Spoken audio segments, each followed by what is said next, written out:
Today, my friends, we celebrate the feast day, the solemnity of St. Joseph, husband of the Blessed Virgin Mary. And so as we come here and I'm meditating on the readings, I am very struck by God's love for us and how He enters into each one of our lives. I want to briefly mention God has been very good to me. He has given me outstanding parents and really good brothers. And Joe, my brother Joe, is one of them that I'm going to kind of refer to. Joseph works for Quirk Chevrolet, and he's a service writer there, and he has many customers. Actually, Rita here is one of their customers. But he calls me up, and he will often tell me of how he had spoken to one of his customers, and they ask him if he's Father Carmichael's brother. And then he'll go off and he'll say, yes, I am.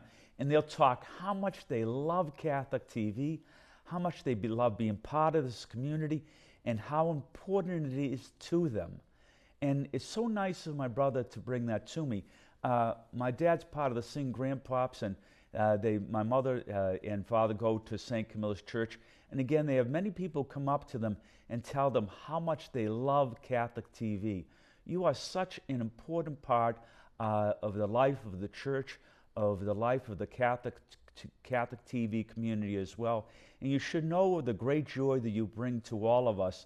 And especially when I hear these nice things from so many people, especially my brother Joseph, and how proud he is of his brother, the priest, I think of what a great gift that you are to us. So I thank you for that.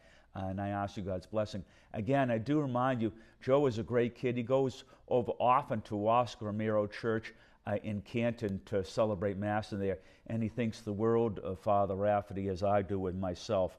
How lucky we are as a community of believers to be able to support each other in this way, and how pleasing I sense that is to God. And on this day in which we remember St. Joseph, I chose this second reading here. We had two options. One would be about the birth of Jesus, and the second was about Jesus at 12 years of age. So here we hear in this story how they go up to the temple. Now, in that first reading, we hear how God has blessed David, and how David has united the Jewish people, and how those who come from him, Solomon more specifically, will go off and build this huge temple. It will be the second temple to house the presence of God. And it's a huge temple as well. How do we know that? Well, didn't we hear that in today's gospel? Yes, we hear how they pilgrimed up to Jerusalem, but then when they were inside there, they leave and they can't find Jesus. So what do?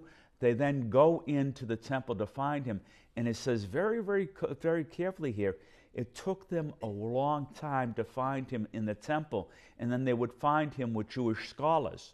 Well, that would tell us something right there, that temple was very vast in of itself. And that first reading refers to us that God bestows upon David, that great biblical figure, the greatness of leadership, but then giving him a son who will build that temple that the Lord God, that Jesus, the Messiah, will worship in.